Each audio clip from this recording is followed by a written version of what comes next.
Good afternoon. It's a pleasure to welcome you to the 2021 Atlanta Jewish Film Festival. This is a little bit different than what we're used to. Usually we're all in a room together. And of course, because of the pandemic, it's going to require some creative solutions, but I think you all will enjoy the opportunity to speak to quite a distinguished panel. I'm Dr. Catherine Lewis, Assistant Vice President for Museums, Archives, and Rare Books, and Director of the Museum of History and Holocaust Education at Kennesaw State University. And it is truly my pleasure to be here today to both talk about and have the opportunity to hear from the team that brings Winter Journey to us. So I'm just going to do a little bit of an overview and introduce our guests, and then we'll dive right into the conversation. So Winter Journey is based on American radio host Martin Goldsmith's book about his Jewish parents who fled Nazi Germany. Both talented musicians, but after the Nuremberg laws were enacted in 1935, they were only able to perform for the Jewish Cultural Federation, which was an organization completely controlled by the Reich Chamber of Culture. Now, the film brings to life the reality of their story using remarkable and ingenious archival material and sort of editing, and you'll see how it comes to life. It also includes reenactments of conversation that Martin had with his father in preparation for his book. The dynamic that emerges in that interaction between Goldsmith, who appears as the unseen interviewer, and his father, who's played by Bruno Ganz, who many of you know, of course, as a well-known German actor, made most famous for his portrayal of Hitler in Downfall. That conversation is really the heart of the film. So with us today, we have Martin Goldsmith, and many of you know his voice. You may not necessarily recognize him, but the moment he speaks, he will take you to National Public Radio. He, of course, was best known as the classical music host for NPR, born in St. Louis. He's the son of Gunther Goldschmidt, who was a flautist from Oldenburg, Germany, and Rosemary Goldschmidt, who was a violinist. And you'll come to know them, of course, since you've seen the film. In 1987, he joined NPR as the producer for Performance Today, and he's now the director of classical music programming for XM Satellite Radio. He's the author of 3 books, including Inextinguishable Symphony, which this story is, of course, based. So we have Martin with us. We also have the director, Anders Østergaard, a native of Copenhagen, but he comes to us from Berlin today, graduated from the Danish School of Journalism. He's a director and writer, well known for films that you would likely recognize, Tintin et Moi, Gasoline, and Burma Vijay, Reporting from a Closed Country. So we've got Martin in Maryland, we've got Anders in Berlin, and then we have Mette Heide, who are very happy to have from Copenhagen. I predict it's a little bit colder than it is here in Atlanta. And she's been a producer since 1997. She made her debut as a producer for Cities for People in 2000, and she has produced a number of documentaries and co-produced The Queen of Versailles in 2012, which won the directing award in the documentary category at Sundance. Haida also produced the Netflix series Amanda Knox, which was nominated for an Emmy. So I could go on for probably another 30 minutes with just their bios, but I think that's given us sort of a quick snapshot of who we have here. And we're very much looking forward to a rich conversation. So we will dig right in, and I'll start the sort of questions. Martin, let's begin with you. Of course, you're well known as a classical music host, and this story tells about your parents' lives as musicians. Can you talk about that connection? Yes, I think I can, Catherine. Thanks for the question. I grew up in a house with classical music. My mother not only was a member of first the St. Louis Symphony and then the Cleveland Orchestra, but she was a member of a string quartet. And I remember the quartet coming to our house and rehearsing, and my being put to bed, and down the hall hearing bits of Beethoven and Schubert and Ravel coming down the hallway. So I've always been surrounded by music, but it really wasn't until I began researching my parents' story that I came to realize how important music was, both to them and to me. There was a time when my father told me about the curfew that Jews were subject to in Berlin in the late 30s and early 40s. Jews had to be off the street by 8 o'clock in the evening in the winter, and 9 p.m. in the summertime. And my parents would often play chamber music with their friends, staying out well past curfew. And they had to sneak home, literally risking their lives to do so.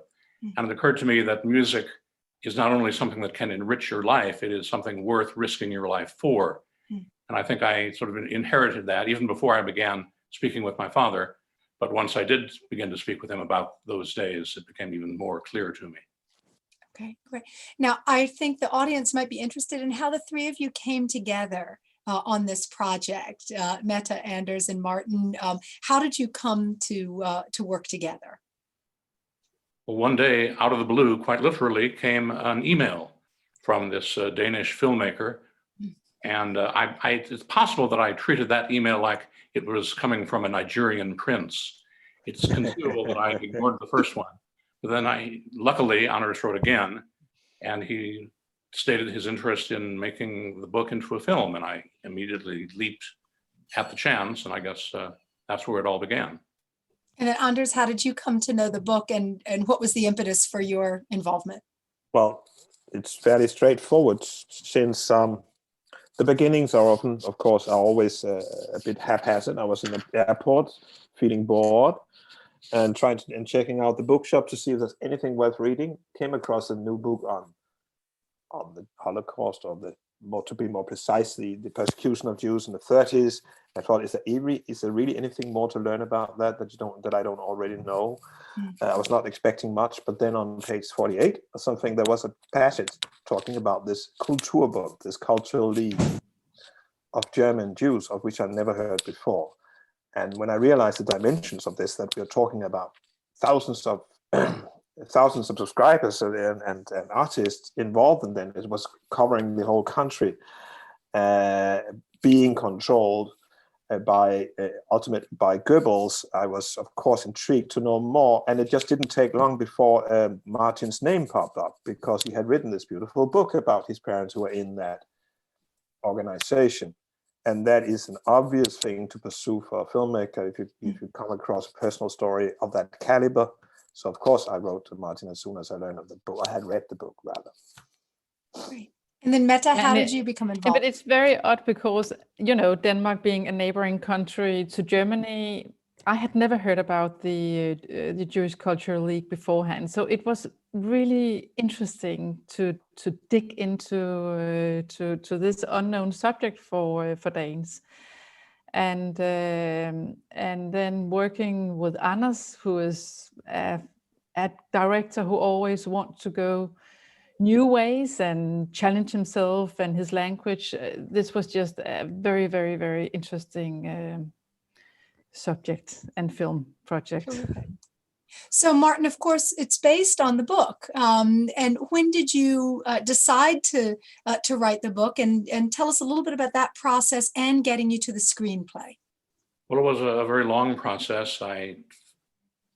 As I write in the book, I was aware at a very young age that, unlike my friends, I couldn't go over the river and through the woods to grandmother's house at Thanksgiving. Mm-hmm. I had no uncles or aunts or grandparents. And I was aware of that. My brother once asked my father, how come we don't have a larger family? And my father's answer was very brief. They died in the war, is all he said. And I knew very little about what actually happened. I certainly did not think of myself as a Jew because my parents, particularly my father, rejected his heritage, saying, in effect, Hitler decided that I was a Jew. I choose not to be.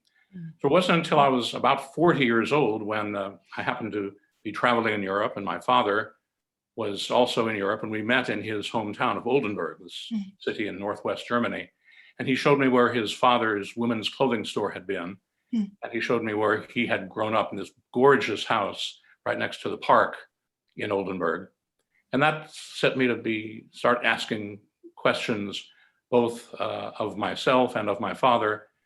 But it wasn't until later in the decade of the 1990s that I was asked to introduce a film up in Baltimore, Maryland. And the director of the film series asked me to tell him a bit about myself. And I mentioned that I had parents who were in this all-Jewish orchestra in Nazi Germany.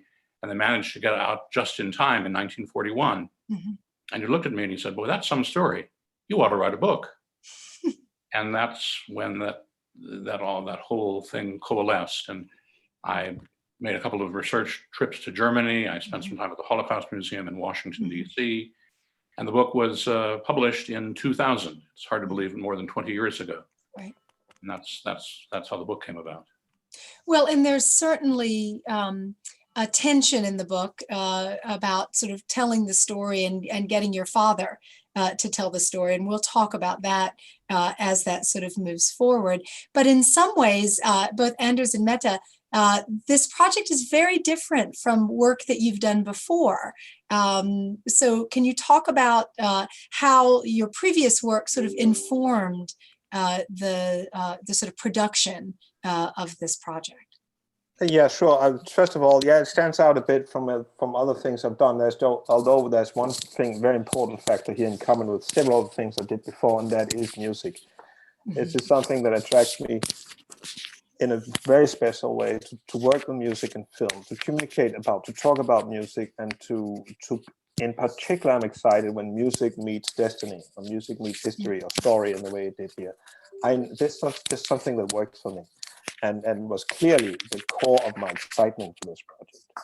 Apart from the general historical interest, and then of course also this eternal father-son aspects of how to get, understand where you come from and how to overrule the natural arrogance of the father. This is something I recognize on a personal level, and of course the whole interesting taboos around being Jewish, which I also recognize actually from Denmark. We can get back to that. Although Denmark is known to be a peaceful place in these matters, it is actually a phenomenon that is well known, maybe for more gentle reasons. Now, and how has previous films informed? Well, I think I've been on a track of experimenting with documentary, the gray zone between documentary and drama.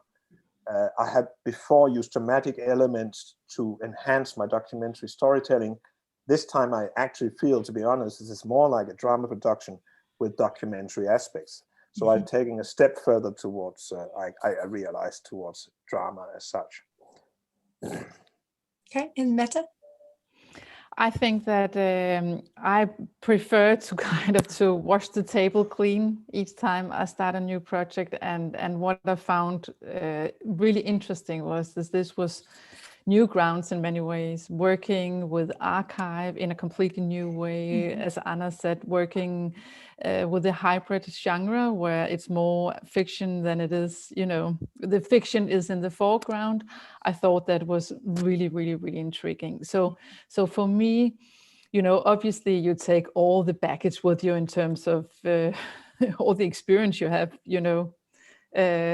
counts in the making of a film. But what was so intriguing here was that it felt completely new.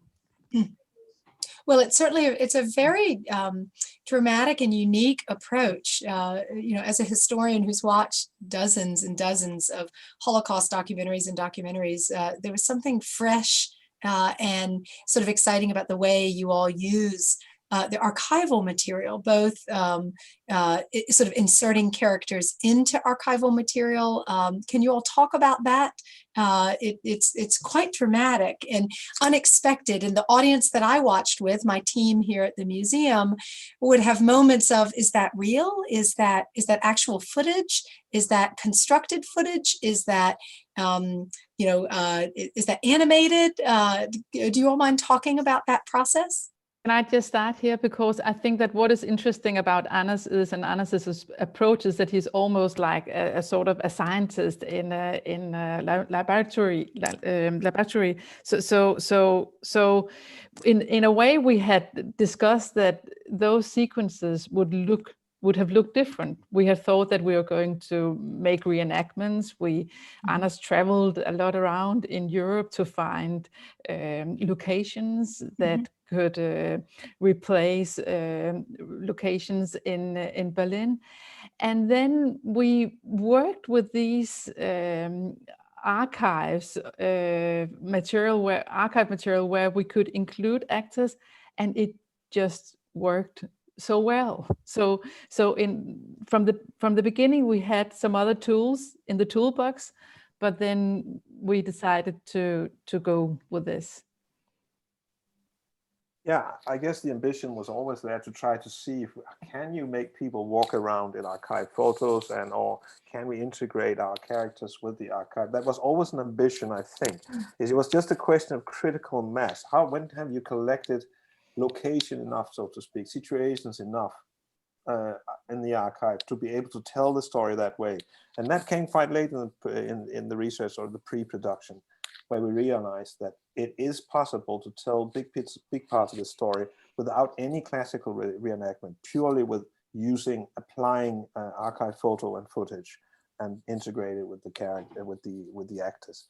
And at that particular moment where I realized that's the way to go and to stick to, was then I found pictures of Rudolf Schwarz, the conductor, rehearsing with his orchestra this critical moment in the history of the Kulturbund. That was just so moving in itself to see that documented, that I felt that there is no other way to tell the story than to stick to this material as much as we can. Right. Well, it's fascinating. Martin, anything to add? Well, Anders, I think maybe you could speak just a little bit about the green screen technique that you employ. Oh yeah, of course you would need to know that that's how you do it technically. Obviously, you put your actor into a completely green studio, green room. There's nothing to see. The camera will catch only the actor and nothing else. And then at the same time, you make sure to have the original archive image projected on your monitor, so you can in real time see how now, by this effect, the actor will walk around in the picture. And you can ask the actor to cross the street and go up the stairs. And these are stairs and street from a photo image. And it's a hell of a lot of fun to do, I can tell you. It's fascinating. There's more to be explored, I believe, in that field still. It almost looks animated in a really interesting way. Martin, did you have something to? Well, just there's so many instances of the brilliant technique that Anders produced, but one that stands out to me is towards the end of the film, the young actor playing my father has to visit Gestapo headquarters to get his passport stamped. And I presume that Anders and his crew built this rickety flight of plywood stairs. And with the help of the green screen, it looks as if you're right, Martin. Actually walking up the stairs in Gestapo headquarters, which is really one of the central moments in my father's life. It's a terrifying scene. I mean, absolutely terrifying scene. And the way you introduce it, you see him walking down the street, you see him approaching the stairs, and it's not revealed where he's going until almost the last moment. And you can sort of feel a visible gasp among the audience that he's got to make this sort of last step and uncertain whether he will survive. But you're right, it's brilliantly done. Well, let's talk for a moment about, there just aren't very many characters in the film, right? I mean, you certainly introduce a lot of historical characters, but in terms of live characters, Martin, it's really you and Bruno Ganz. So how did you persuade Bruno to do this, and what was working with him like on this project? Involving Bruno, I remember, is uncomplicated. We had the great advantage that his agent knew of my previous work, was quite happy about it. And so I'm sure he passed on the script with some recommendation. But it also so happened that Bruno was always interested in these matters. Right. He was deeply involved in the history of European Judaism, and somehow felt a connection to it. Although he, of course, himself has no Jewish background whatsoever. It's a fair speculation that he felt there was some unfinished work to do after having done Hitler, actually. Right. Somehow to balance the whole thing up. It's not a completely silly idea to assume. So anyway, Bruno was very quick to respond and to confirm his participation. That was surprisingly easy. I also think that it intrigued him that it was a new way of using the film language, and he found that very, very interesting, and he wanted to be part of something that was a sort of a new way of expressing yourself as in the film language. Well, and Martin, go ahead, Martin. I just wanted to say that when I met him in Tucson, where much of the film is shot, I expected him to take him by the arm and say, now, Martin, tell me everything you can tell me about the way your father moved, maybe particular expressions he had. Did he smoke a pipe? You know, the way actors like to learn details about the characters they're playing. Far from it, he wanted nothing to do with any of that. He didn't want my memories at all. He created the character out of just what was there in the script and his own genius as an actor. And to this day, whenever I see the film, there are times when I forget that I'm watching the great Bruno Ganz. And in fact, it's like watching my father. He really inhabited my father incredibly. And I was going to ask that there is a real intimacy in the film, of course, with the back and forth, the phone calls, the late night phone calls, the sort of close-up conversations, the frustration that both of you feel as this process is unfolding, the kind of low-level aggravation that comes with intimate relationships, right? And so you really sense, it did feel very much like he was your father. Certainly in the way you all interacted, felt very authentic.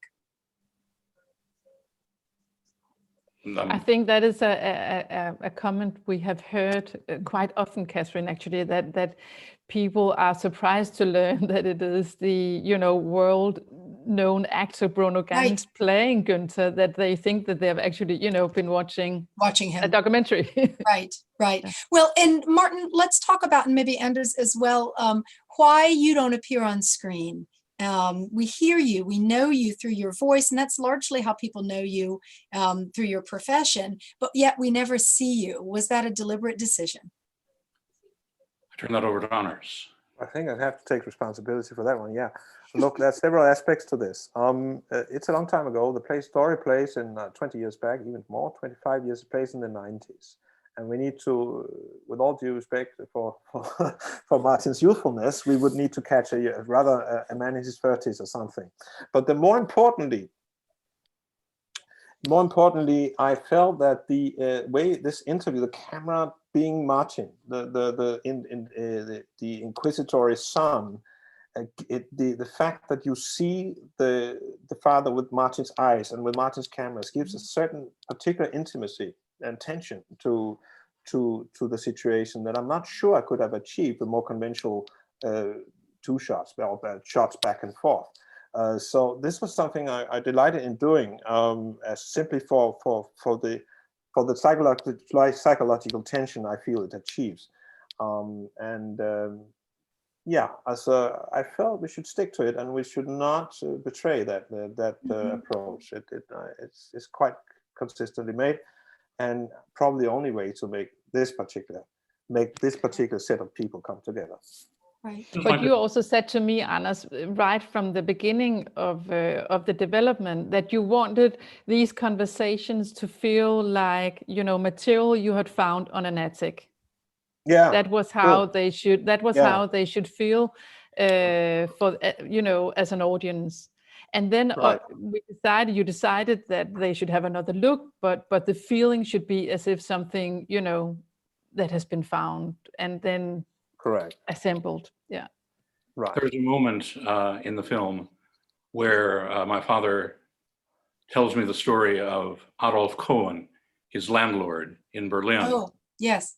And when Adolf Cohen keeps the suitcase by the door, when, he says he wants to be ready when the Gestapo comes for him.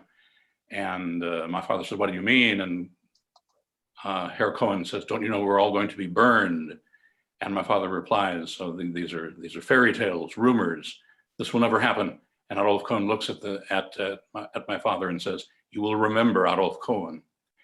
And those words in the script are just taken verbatim from one of the conversations I had from my father. And every time I see it, it is so eerie that Bruno Ganz delivers those words in precisely the way that my father did. You will remember Adolf Cohen. How he did that, I have no idea, but I guess he was just such a genius actor. Do you know, Martin, what happened to Adolf? Did he survive? No one knows. My guess is he didn't. Yeah, yeah. But certainly was prescient enough to sort of realize the power. You mentioned filming in Tucson. I think landscape becomes a very powerful character in this film. We both have the landscape of the historical photographs, right? And the sort of European landscape that is a backdrop, but it's Tucson that is so dominant, the desert. Can you all talk about the significance of the landscape and the filming there? Well, if I should start, then I guess it was always an exciting part of the thought of doing Martin's story. Was always it was a particularly exciting aspect, actually, to put together this desert landscape with the historical universe of Europe, the contrasts. For me, the desert is a kind of the land of forgetting. It's like going to the other side of the world, forget about everything. So it represents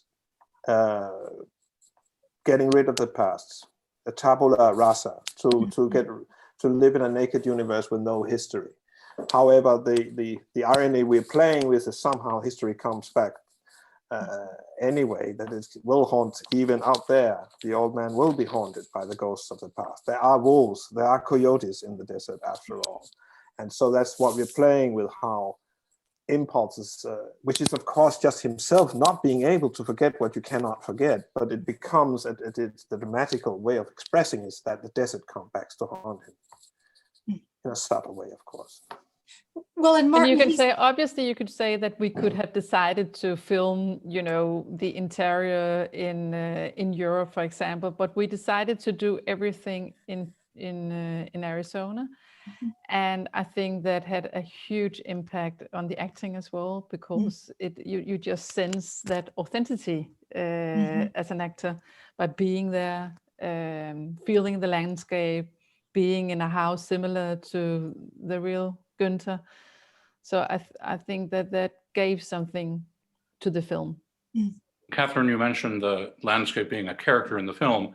I think that is revealed in the very first scene when Günther quotes Schubert, which gives the film its name, Fremd bin ich eingezogen, fremd ziehe ich wieder aus. A stranger I came, a stranger I depart.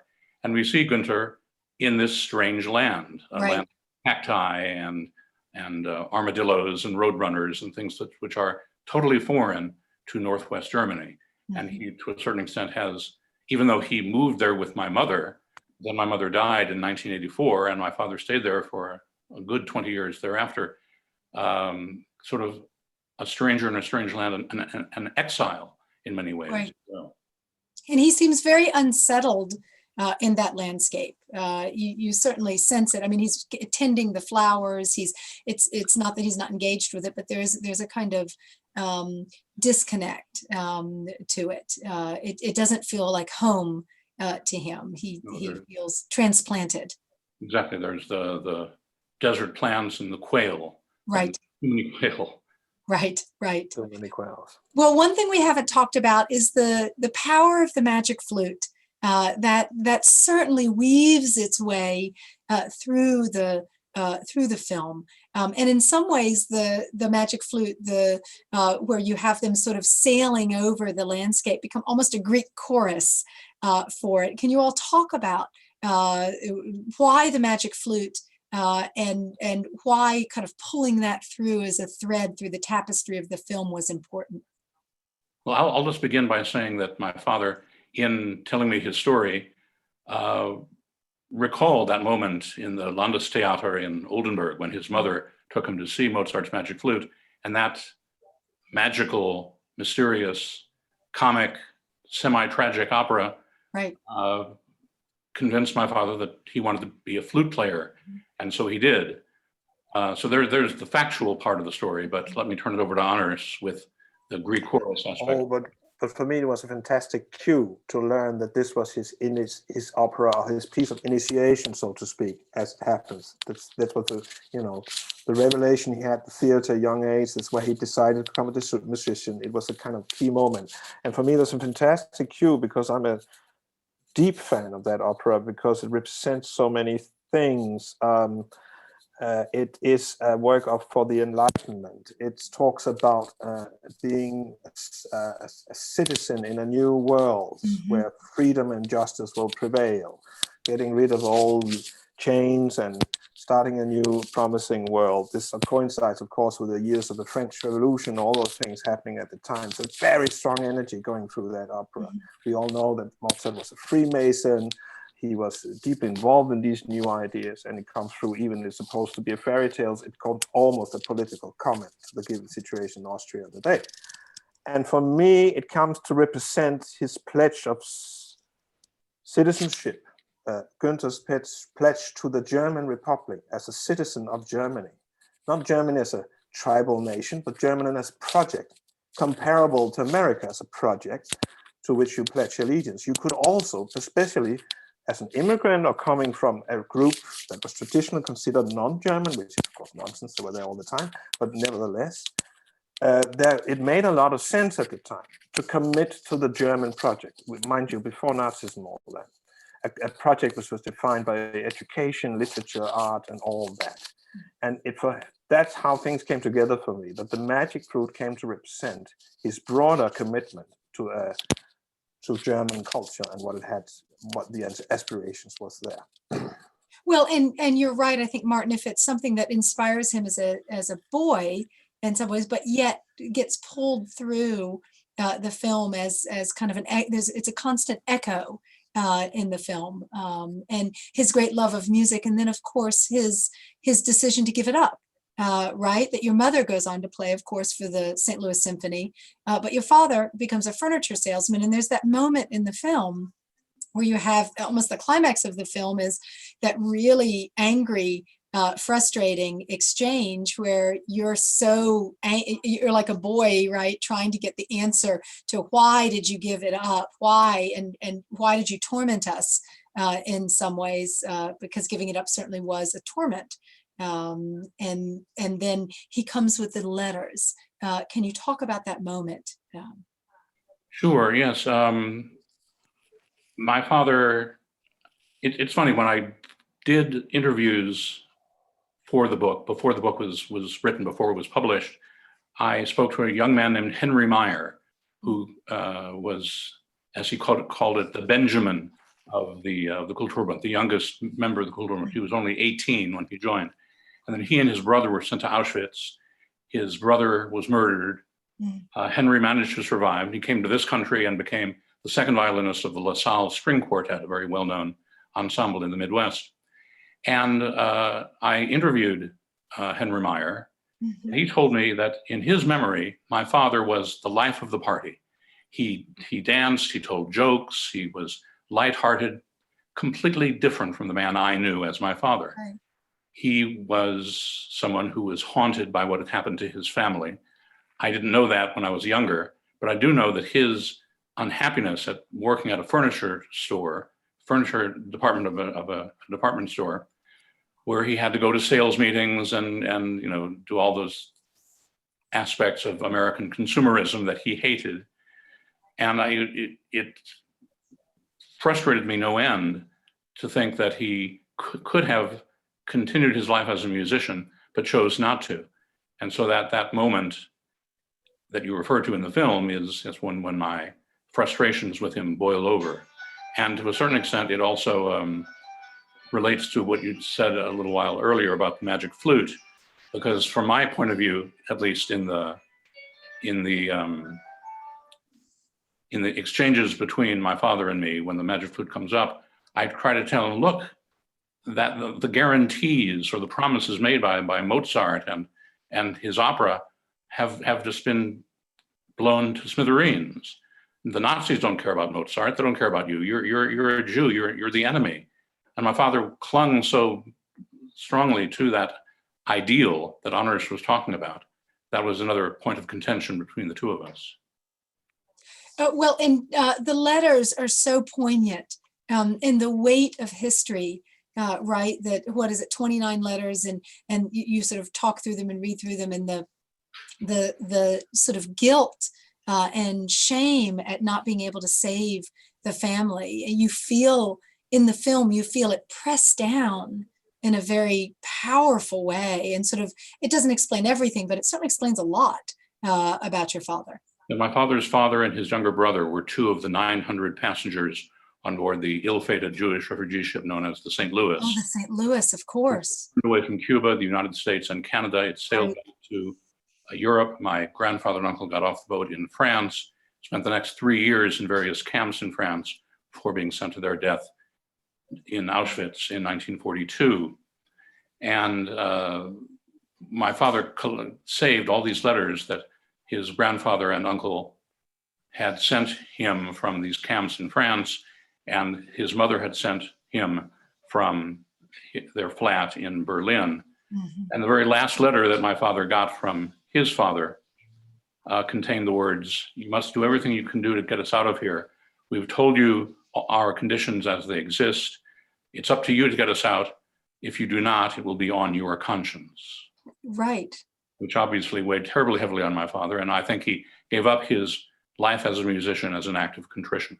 Absolutely. It certainly feels that way, but you feel the weight of not only that moment on him, but you feel the weight on the whole family, right? And the extended family, and this sort of inherited trauma of that trickles down into generations. It's not as if history just happens to one person, right?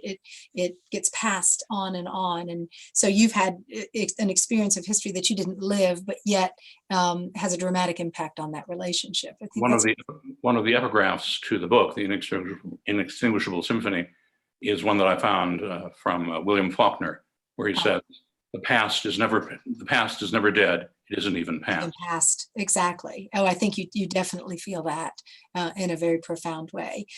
So you talked for just a moment about the title and the sort of translation and sort of reference. Did you have, for the film, did you have other titles in mind, or did that come to you suddenly, or did you all work as a team for the title? I'm curious how that worked. Honors? Remind me, Martin. As I recall it came very late. Yes, it had several different working titles that never convinced me, to be honest. Mm-hmm. Looking for the phrase that would capture the whole thing, and somehow not seeing the obvious, since we had already had an opening scene which circles around Schubert's Winterreise, his song cycles, which is Winter Journey in English. Mm-hmm. And also, strangely, we had started in the editing room quite late in the process to work with winter, snow, and ice as a metaphor, obviously for the Holocaust as such. That kind of grew out of the editing process, only vaguely hinted in the script.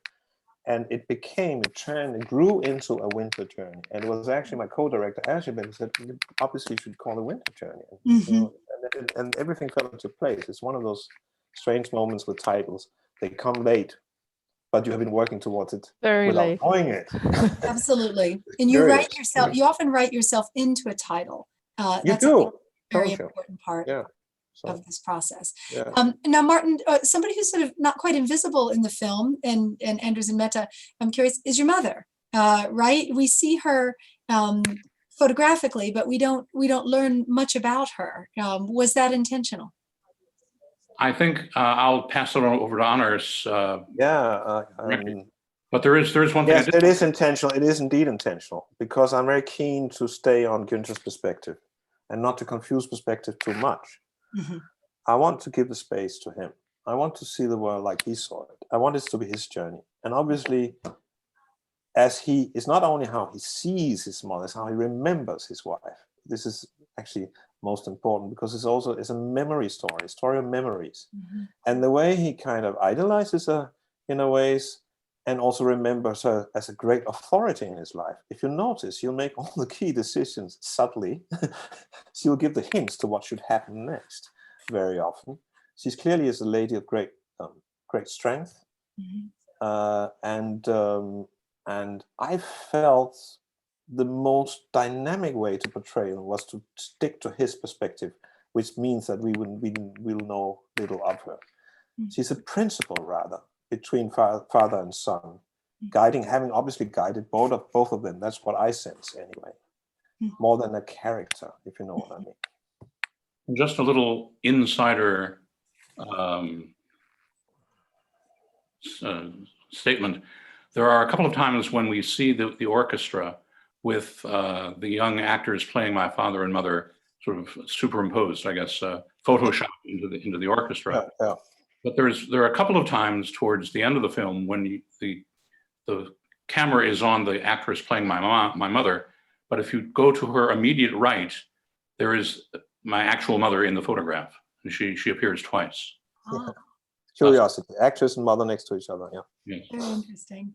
Well, and you all talked about sort of the archival materials, which are really quite important and significant. Which archives did you draw from, and what were some of your biggest challenges with that component? We used made it. archives from all over Europe, so we didn't just draw from one specific archive. I think that when Anders works, he sort of prefers to have a playful approach to the archive. So it was very much a working process where he built up scenes that then gave an idea about what sort of archival use that could be used in the other scenes in the films. Mm-hmm. Well, and I can sense how complicated it is as someone who does archival research all the time, to find the right photo, the right image that evokes exactly what you're going for can be quite a treasure hunt, and certainly not an easy one. And Anders' co-director did a tremendous job really searching for private archives and not only the public archives. So I think she spent more than a year, looking into to the archives and being in a close conversation with Anders about the pro and cons with what she had found. Just parenthetically, when I was doing research for the book, I learned that the Akademie der Künste Museum in Berlin had mounted an exhibition about the Kulturbund back in the early 90s. I walked through the door, literally off the street, and asked for the curator of that exhibition. And he was I introduced myself as a son of two Kulturbund members, and he was very, very kind and let me rummage through all of their archive material for photographs that eventually ended up in the book. And I think at least one or two of those photos ended up in the film as well. Terrific. Well, I know we're kind of coming toward the end of our conversation, but I always want to know, in a project like this, there are always some surprises, right? That something unexpected that happened throughout the process. Did each of you have sort of an unexpected moment, either that was a great challenge or a great joy as you were working your way through? I'm a control freak, so I prefer to forget what surprises I had. I think that a turning point for us, Anders, was when Bruno Ganz said yes. That was a very special, that was very special. A fantastic moment. Yeah. Absolutely, sure. For me, everything was a surprise because I'd never worked in a film or on a film before. I'm a great film lover. So the whole thing was a surprise to me, and I continue to be deeply grateful to Anders and to Erzsébet and to Meta for realizing the project and for turning out such a splendid, splendid piece of filmmaking. So, Martin, what do you think your parents would have thought of this film? Well, my father probably would have been a bit embarrassed. When I first came to him with the idea of writing a book, he paused and then looked at me and said, "Well, you're not going to use my real name, are you?" Which I said, "Well, Dad, that's kind of the point. Of course I'm going to use your real name." But I think once the book came out and he got a number of comments from around the country, people who had read the book got in touch with him, I think he was happy that his story was told. And I think he would be very happy and certainly very flattered to have his life brought to life by an actor such as Bruno. Right. Right. And Catherine, then I want to say it's wonderful to meet your audience, Oh, yes. because, when such a film here, we started, Anders and I, in 2015. So it's a long, long, long process. And so to meet the audience when we premiered at the film festival in Amsterdam at that time was fantastic. Oh, absolutely. Because you there never were know. people who had traveled from Oldenburg, who had known Martin's family. That was very touching and very moving. Absolutely. Well, and you never know how your work is going to be received. And there's always a moment of anxiety, I think, with it, but also a moment of great joy, and as a historian who depends on the work that you all three have done to tell these stories, to help meet history face to face. I think is really essential, and certainly the emphasis on music and culture in Nazi Germany and the Holocaust is certainly, there's plenty of scholarship on it now, but it's fairly new. In the last 10 to 20 years, there wasn't much on sort of music and theater and culture, and I think this is a real contribution and a very powerful one. So I think on behalf of the Jewish Film Festival, and certainly on behalf of the audiences, your sort of global audience for this, we are grateful for that. And Martin, certainly grateful for the willingness to share, what is an intimate story and the sort of deep relationship with your father to try to understand him. I think people would see this film and sense that they might reevaluate the conversations they're having with their own parents. I think there's power in that. Yes, I often run into people who say, I wish I had talked to my father or my grandfather about this. And I always do urge people Absolutely. to find what they can. Absolutely. Well, we're very grateful. Yes, Anders. Can I add one thing apropos surprise and audience, because that was really a surprise, I must admit. And that's how warmly the film has been received in Germany. Because my expectation would be that it would have a certain fatigue in that country, hearing about this period again, having to go to cinema, feeling guilty on behalf of their parents or grandparents, this ritual, which in some way I can understand, is tough to go through again, and again. Now, what the reception here was quite different. They felt they approached it as a family story, as something in a strange way uplifting. I cannot break that down and how that works, but that opened up apparently a whole new vibration around how to talk about this period in Germany. That was indeed a surprise, and of course I feel it was a great blessing too. Absolutely. Well, again, we're so grateful for all of you in Copenhagen and Berlin and in Maryland. I know that it's a lot to sort of come together. I'm sorry we couldn't do this in person, but quite grateful to the Jewish Film Festivals for coordinating, and very appreciative to all three of you for sharing your time and your insight into what is a very powerful film. So wishing you all a good afternoon and good evening, depending on where you are. And again, thank you for joining the 2021 Jewish Film Festival, and hope everybody stays safe. Thank you so much. Thank you. Thank you. Thank you.